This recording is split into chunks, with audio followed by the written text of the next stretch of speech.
We are going to head out to South Carolina. We're going to talk with Mike, no pronouns given. You have a question for Forrest, and yeah, you were chatting with Forrest and SR. What's your question? Good day to you, sir. Hey, I got a question for you, but I just want a quick review. Symptomless is a word that's for real. Yep. I gotcha. Yep. Yeah, no, we checked. And it also shares the root word of symptom, which means if you are symptomless, you actually do have symptoms, because that apparently is how words work now.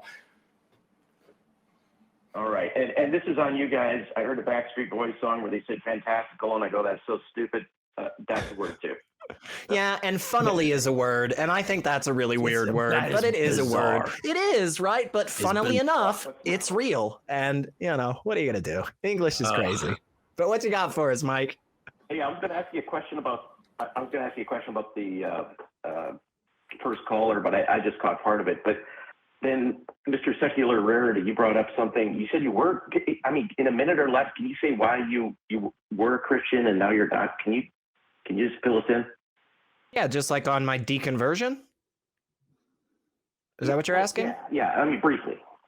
Mine was pretty simple. So even though I never would have used the term presuppositionalist because that didn't mean anything to me, I was ultimately at the end of the day a presuppositionalist. I was somebody that would gladly have the conversation with anybody. The issue was if you weren't starting with the assumption that God was real and all of these things were true, then the conversation didn't go anywhere with me. Once I got to the point of realizing that that is a flawed methodology for coming to truth, and that our axioms and presuppositions should be very rigorously chosen as opposed to just, oh yeah, fuck it.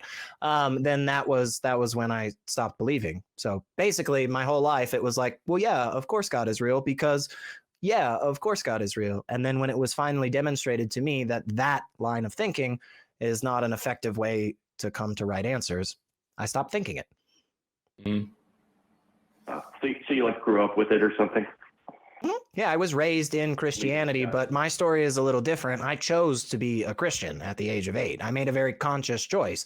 I was supposed to be baptized as a newborn, but because I came down with a very weird illness and was in the NICU for a few months, I wasn't able to be baptized. It wasn't until I was 8 years old that I chose to walk down the aisle as a Methodist and be baptized. It was a really big deal in my community because all the Methodists were baptized as babies. I then went through confirmation in that church as well. So, yeah, like I was actively involved in it. It wasn't just, oh, I was raised with it and I just took it on. Like I was a very deep believer, even if I wasn't like a preacher's kid or didn't participate in like choir or anything. I played music. I played handbells. That was really fun. I missed that. But hell yeah, handbells. Dude, they're awesome, man. But I went to Methodist church. Yeah, handbells are big. Yeah, right? They're badass. So you just grew out of it because you didn't really have a basis for it, and then you're like, well, this. No, I don't think that's a good understanding. So I very much hardcore accepted the claims. It was just that the methodology that I used for that was counter to the methodology that I used for everything else in my life. When it came to the claims about God and that belief, I was, again, even though I wouldn't have accepted this terminology at the time, I wouldn't have used it, but I was a presuppositionalist. I was one of those people who currently, when you hear discussing this stuff online and in person and so forth, they just go, well, you have to start with God exists, otherwise you can't have logic itself. That's where my thought process was. And when it was demonstrated to me that that is not an effective method for coming to truth, and it's not the method that I use in every other aspect of my life, that was when I stopped accepting those things. So it wasn't that like I didn't really have a faith or anything. I was very much a believer. At the age of like 5, I spent many, many nights crying, praying to God, asking why he didn't speak to me. And it was, I ultimately came to the conclusion that it was because I wasn't baptized as a baby. Yeah. So. Which is true. Yeah, that's how it is. That's what probably happens. Yeah. Once you sprinkle the water on the forehead, then all of a sudden you get the radio signals. Sorry, go ahead, Mike. I don't think so, but hey, the reason I asked, and Forrest, I'd like to ask you the same question real quick. just briefly. I find it very interesting. Like Ricky Gervais, he had a thing about he believed in God until one day his mom said, "Oh, you have to follow Jesus," because it just came down to Jesus was a babysitter in their family, and yeah, I've heard that bit. Yeah, youngest. And, yeah, it's like the elf on the shelf, but forever. Yeah, I mean, none of that. Yeah. Forrest, you care to share anything or no? Or I'll just ask my question. Yeah, totally. So I didn't actually have like a traditional religious upbringing. My mom taught me. So my family was split up, and I was passed around between two parents and a grandparent quite a bit. And so I got like these different kind of things. We were also very poor, which brings a lot of multiculturalism with it. We went to every church, synagogue, cathedral, mosque, temple. We went to the Hindu temple and the Buddhist temple and all over the place. Cultural festivals, we found that stuff to be really important in our family. I still do today. And so I was surrounded by a variety of different religions. My mom herself was pagan. So she taught me to believe in, like, you can draw a pentagram on the ground and burn some herbs and say some words in Latin, and you'll have good luck for the week and cast the spirits out of your house. And you can heal people with your energy fields and things. My grandma was some sort of half-assed Buddhist. She was like, had like a Lutheran idea of God, but didn't really care and kind of did her thing. It was weird. And then my dad was Catholic. I don't know how that happened. But it's just how he grew up, and he was always preaching like a very biblical kind of God towards me, that I was not a fan of.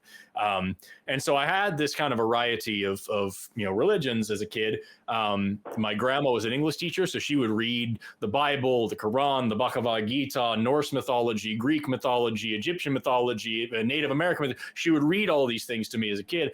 And so like the first time I remember in fourth grade, somebody asked me if I believe in God, and I was like, which one? I didn't understand. Because I was surrounded by so many. And so I kind of had a vibe that there was like all these different ideas out there. And I had kind of a quasi funkadelic spiritual relationship with what I thought a God was for a while. But then at a certain point in my life, I just started applying the same rules of logic and reason and morality to those beliefs that I did to literally anything else ever. And I realized that, like, whereas in normal life, when I learned something cool about science, or I learned something cool about the country, or about politics or whatever, I would want to have some evidence for that. And I'd want to like really reason it out and think about it and like ask questions. I didn't do that when it came to whether or not I believed that my grandfather's spirit was in the room with me watching me. And because I was taught to believe that was real. And so the second I started using the same questioning and the same rules for my magical beliefs as I did for anything else ever forever, they fell apart instantly. And then I started seeing what harm religion does to individuals and to societies. And I started becoming more active, being an outspoken atheist rather than just kind of not caring casually. I then started saying, okay, this is actually something that's really causing a lot of damage. It's corrosive to individuals and to societies and civilizations. So like, that's when I started becoming an atheist activist and like really learning how horrible religion is, and started doing shows like this. Yeah. Yep. A lot of that is real similar for me too. Dawkins that said he'd rather. Yeah. I'm sorry, what was that? No, go ahead, Mike. I was just saying a lot of what Forrest was saying, especially about getting involved with activism and stuff, is very true for me too. There's a period of time where I just wasn't that, invested in it. And then it was like, oh no, I see the problems this stuff actually, perpetuates. So, yeah. But yeah, go ahead, Mike. Well, yeah, when you talk about religion, how do I say this? I grew up Methodist and Lutheran and became an atheist, and then I became a Christian. But there's not a lot of real Christians in Methodist, Lutheran, Catholic. Can I say that? And I'm sure they would say the same thing about you. Yeah. No. I mean, there's authentic Christians from all different religions. I guess you could call them non-denominational. They're just following Jesus. And yeah, but what does it mean to follow Jesus, though, Mike? What does it mean to follow Jesus? Does it mean that you should, I don't know, actively abandon all of your family members to do everything in your life to live out his message exactly? Because he said to do that. Does it mean to give up all your possessions and live in poverty and squalor so as to help those less fortunate than you. I see you must still have some type of telephone communications since you called us. If you called us on the web, you have even more things to be giving up. Should you be cursing fig trees or letting slaves know that they should be obeying their masters? I don't know what it means to really follow Jesus, man. And so, like, who's an authentic Christian and who isn't, right? There's no way to know. Yeah. Well, it's just, in a nutshell, it's people that have made it's like getting married. You either are a Christian or you aren't. And you're either pregnant or you're not. So I agree with true dichotomies, but I think the problem is when it comes to like married or not married, right? There's a very specific set of criteria, and it's not exactly the same all over the world, right? But at the end of the day, like there are these like bullet points that it's like, hey, you got to stick to this. Now you might think to yourself, well, hey, SR, the very basic of being a Christian is that you believe Jesus Christ is the Son of God. But of course, that's not true, because there are groups of people out there who don't exactly believe that, but they do read the New Testament and they do follow the supposed teachings and sayings that were presented many years ago. So I think when it comes to trying to say like these people are authentic believers or they're not authentic believers, I don't know that you can really make that distinction other than somebody clearly doing and saying things that are outright contradictory and hypocritical. Like if Forrest came up to me and was like, hey man, I don't believe in God. And then Forrest was like, I don't know, regularly praying 5 times a day facing Mecca and constantly saying Alhamdulillah and other things like that. I'd be like, hey man, maybe, just maybe, you aren't an atheist, Right. So like, I don't know, man. And that none of this is even what you called about, to be honest. Do you want to talk about, do you want to go back to, do you want to talk about the question that you have? I won't even say it yet, because I'll let you present it to Forrest if you want to go back to that, which I, appreciate since we did the call screening for that. Do you want to ask Forrest your question? We could talk for hours about, we'll talk about the original question to be true to that. That would be fantastical. Sweet. My question was, as I'm curious, is it true that it seems atheists are very, like all genders are fluid and all? Am I generalizing? Because you are. I don't understand why atheists you care are about genders or anything. Am I? Because you guys are like all like. You are generalizing. There are definitely quite a lot of atheists out there that proudly take the label of being homophobic or transphobic. There are also a lot of atheists out there who don't take that label, but very much engage in that way. And they aren't interested in hearing any other information or changing their minds. I think probably it's fair to say the majority of people who take the label atheist tend to be more on that like liberal left side of the socio-political spectrum thing. But yeah, I mean, for sure, there's, again, the atheist 2 doors down from me, does not believe the same things I do, and maybe a transphobe, maybe a super supportive ally, maybe trans themselves, maybe trans and transphobic. All of those things are possible because we're all just mixed up people, But I mean, I can tell you why I, on a personal level, care about gender identity, because it's kind of the same reason that I care about national origin or sexual identity and all these other things. And really the biggest reason that I care is because there are a lot of really shitty, hateful people that really, really hardcore care, to the point that they will actively pass laws to make human beings illegal for those things. And they will actively engage in rhetoric or activities that outright cause harm. I mean, if all of the homophobic, transphobic, asshole people out there that are like, you know what, I want to just get rid of all the LGBTQ. If those people completely stopped existing, I really feel like I probably wouldn't spend as much time focused on gender identity or sexuality or any of that shit.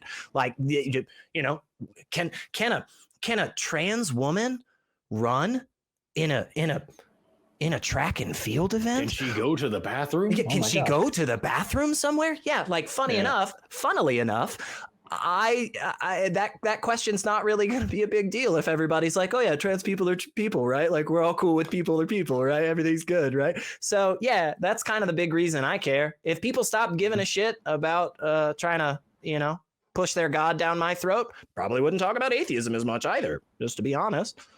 There are other fun things to talk about. Talking about homophobic, when you're talking about homophobic and people that are making the lives miserable for these trans people and whatnot, are you talking about Muslims or who are you talking about? Well, it depends. Not all Muslims. I mean, that'd be a massive generalization. I think Islam is homophobic. I think Islam is very clear, the religion itself, just like I think Christianity falls into that boat, right? But Christians and Muslims are separate from the ideology. They're people.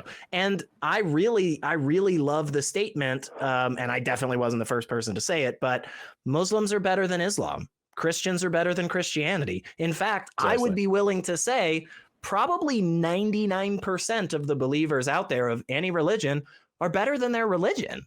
And so, yeah, again, like definitely not all Muslims. I personally know some Muslims that are super, super supportive. I'm not sure how they square that with the Quran exactly, but I'm glad that the same way Christians square it with the Bible. It's exactly. Like, again, I still think, you know, hey, that's not really what the text says, but I'm glad that you're on that side because I think that's very much the right side. But yeah, I think there are atheists out there that are actively making the world worse for trans people. Absolutely, man. So, you know, just as trans people are people and they have all of these different, you know, aspects to them and whatnot. Same with every other group, man. And that means that there are some people that are cool and they're great people and they make the world a better place. And then some people are actively dragging us back 1,000 years. So a lot of them. That's why we're here. Yeah. But is that do you feel like that makes sense? Is that fair? Well, yeah, I mean, there's some generalization going on. It's like, well, there's some sort of an oppression going on against trans people, and it sounds like it's well beyond, you know, the Muslims have the laws against trans people and everything else, and Christianity is too. Again, to point out, So does Christianity, and if you're talking about like actual laws in actual countries, so did Christians when they had that kind of power. So like.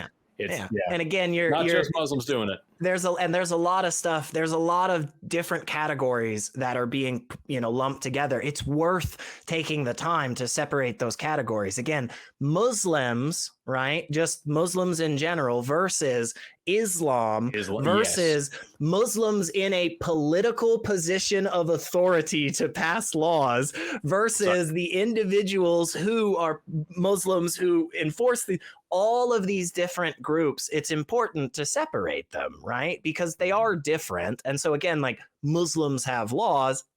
That's not the, you know, some Muslim majority countries, right? Some politically Muslim countries, Islam itself, some Muslims in authority.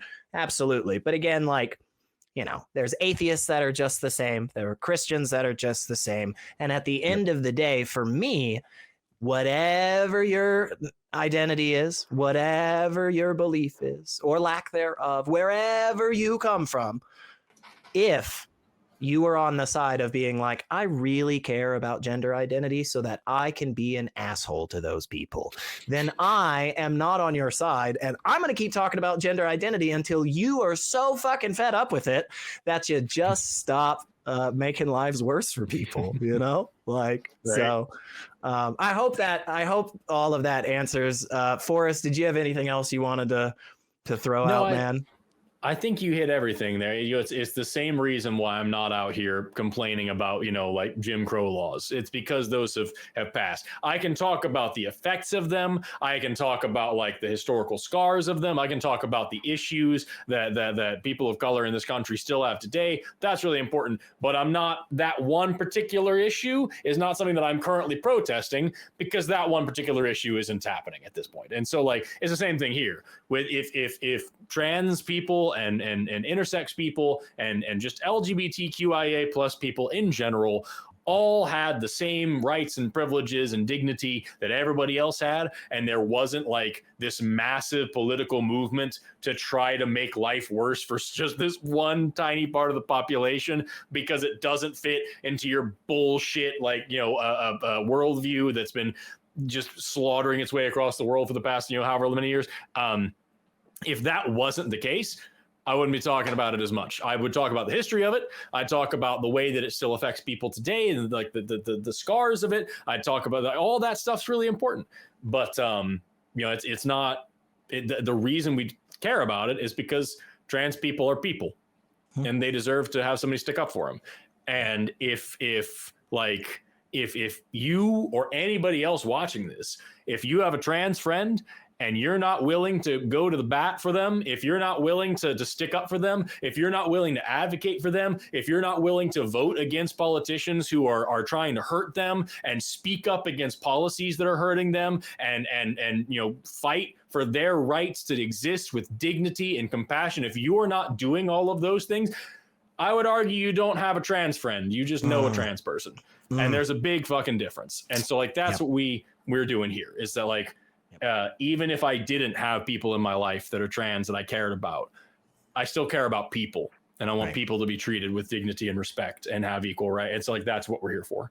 Right. Because does that make sense? The logic is on that side. The science is on that side. The humanity is on that side, brother. So that's always the side I am very proud to say with my chest, even if sometimes the bigots won't be as open as well. And I don't think you are, Mike. I think this was a really great call, brother. So please do give us a call back in the future. And let's keep talking, man. Because if this is an indication of how other calls will go, Mike, I think we will always have good things to talk about, man. So thank you so much. Thank you so much. We had a mix today, didn't we, Forrest? Some good calls, some not so good calls. But, can I also just right please, here before we wrap things up, I just want to point out to the inevitable commenters who are going to comment on this show and talk about, why is this? I thought this show was about atheism. Why are we talking stuff about trans people and genders? Because we get them all the time. I dare you to go back like a few years and look at the history of ACA shows and how much they defended gay rights and same-sex marriage and things. And you didn't have a problem with it. It's just this is a new topic that's politically salient, and we're using the same thought process of secular humanism and morality and dignity to apply to a new group. And now all of a sudden you have an issue with it. Maybe you need to look inside yourself and see why that rubs you such a wrong way. Maybe it's you, not us, because we're being consistent.